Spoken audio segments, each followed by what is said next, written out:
आप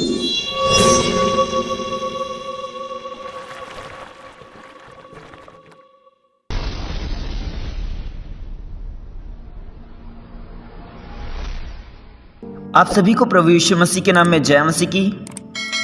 तो आइए आज हम जानेंगे आत्मा कलीसिया से क्या कहता है। दलीला की गोद में सिर रखकर मत सोइए। न्यायों की किताब 16 अध्याय उसकी 19 और 20 आयत में, तब उसने उसको अपने घुटनों पर सुला रखा और एक मनुष्य बुलवाकर उसके सिर की 7 लड़ी मुड़वा डाली और वह उसको दबाने लगी और वह निर्बल हो गया। तब उसने कहा, हे सिमसोन, पलिश्ती तेरी घात में हैं। तब वह चौंक कर सोचने लगा कि मैं पहले की नाई बाहर जाकर झटकूंगा। वह तो ना जानता था कि यहोवा उसके पास से चला गया है। मेरे प्रियो, मैं आज आपको बताना चाहता हूँ कि दलीला की गोद में सिर रखकर मत सोइए, क्योंकि वचन में लिखा है, न्यायों की किताब 16 अध्याय उसकी 19 और 20 आयत में, तब उसने उसको अपने घुटनों पर सुला रखा और एक मनुष्य बुलवाकर उसके सिर की 7 लड़ी मुड़वा डाली और वह उसको दबाने लगी और वह निर्बल हो गया। तब उसने कहा, हे सिमसोन, पलिश्ती तेरी घात में हैं। तब वह चौंक कर सोचने लगा कि मैं पहले की नाई बाहर जाकर झटकूंगा। वह तो ना जानता था कि यहोवा उसके पास से चला गया है। सिमसोन को परमेश्वर द्वारा परमेश्वर को लोगों का अगुवा और छुड़ाने वाला बनाने के लिए बुलाया गया था और अभिषेक किया गया था। परमेश्वर ने उसे इस तरह जीवन बिताना सिखाया था जिससे वह अपनी बुलाहट, अभिषेक और परमेश्वर के वरदानों में चल सकता था। वह नासरी था, फिर भी स्त्रियों के लिए प्रेम उसके पतन का मुख्य कारण बना। अपनी इस कमजोरी में लिप्त रहने के कारण उसने समझौता किया और उसी बात को त्याग दिया जिसने उसे परमेश्वर की बुलाहट में चलने हेतु सामर्थ्य प्रदान की थी। जब वह दलीला की गोद में सिर रखकर सो रहा था, तब उसका बल निकलता चला गया।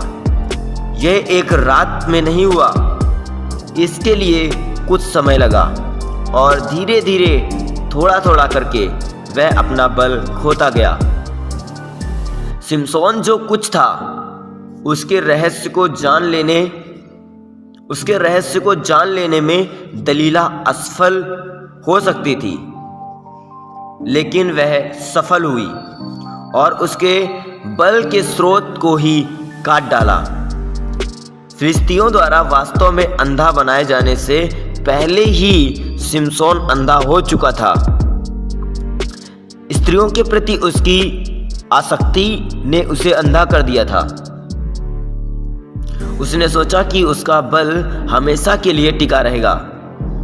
वह जानता था कि जो उसे नहीं करना चाहिए उसके साथ वह खिलवाड़ कर रहा है और एक दिन परमेश्वर उससे दूर हो गया। अधिकतर नैतिक असफलताएं समय के साथ बढ़ती हुई कमजोरी के कारण आती हैं। कई मामलों में इस ज्ञान के बिना कि ऐसा हो रहा है, यह धीरे धीरे उस फंदे में घसरते जाना है जो घात हो सकता है। इसका आरंभ में उत्पन्न छल या धोखे से होता है। शत्रु ऐसे विचारों को बो देता है जो बाहरी तौर पर हानि रहित दिखाई देते हैं, परंतु हम उन्हें अपनाने लगते हैं और उन पर कार्य करते हैं। स्त्रियों पर नजर डालना, अश्लील चित्रों आदि को दिखाना, बहनों के साथ थोड़ी सी मजाक मस्ती, ऐसी चीजें शैतान मनों में लेकर के आता है।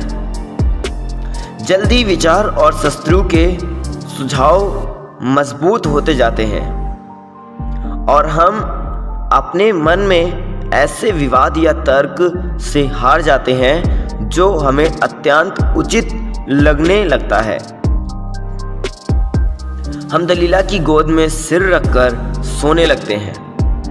धीरे धीरे हमारे विचार कल्पना और तर्क बुद्धि कैद कर लिए जाते हैं। हम इस सच्चाई के प्रति अंधे हो जाते हैं जिसे हम जानते थे और शायद जिस सच्चाई का पक्ष हमने लिया और उसके विषय में प्रचार भी किया, और फिर एक जानलेवा हमला होता है और हम गिर जाते हैं। सबोपदेशक की किताब उसका 7 अध्याय उसकी 26 आयत में लिखा है, और मैंने मृत्यु से भी अधिक दुखदाई एक वस्तु पाई, अर्थात वह स्त्री जिसका मन फंदा और जाल है, जिसके हाथ हथकड़ियां हैं। जिस पुरुष से परमेश्वर प्रसन्न है वही उससे बचेगा, परंतु पापी उसका शिकार होगा। भजन संहिता 90 चैप्टर उसका 8 वर्स, तूने हमारे अधर्म के कामों को अपने सम्मुख और हमारे छिपे हुए पापों को अपने मुख की ज्योति में रखा है। तो मेरे प्रियो, स्त्रियों के जाल से, उसकी हथकड़ियों से बचें और अपनी सेवकाई में आगे बढ़ते जाएं। अपनी सेवकाई में ये अवसर कभी भी शैतान को ना दें जिससे कि वो आपको गलत साइड पर लेकर के जाए, वो आपको गलत चीज़ों में लेकर के जाए और आप उसमें फंस जाओ। इसलिए पवित्र बनो जैसा कि तुम्हारा पिता पवित्र है। जय मसीह की। God bless you. परमेश्वर इस वचन से आप सभी को बहुतायत की आशीष दे। आमीन।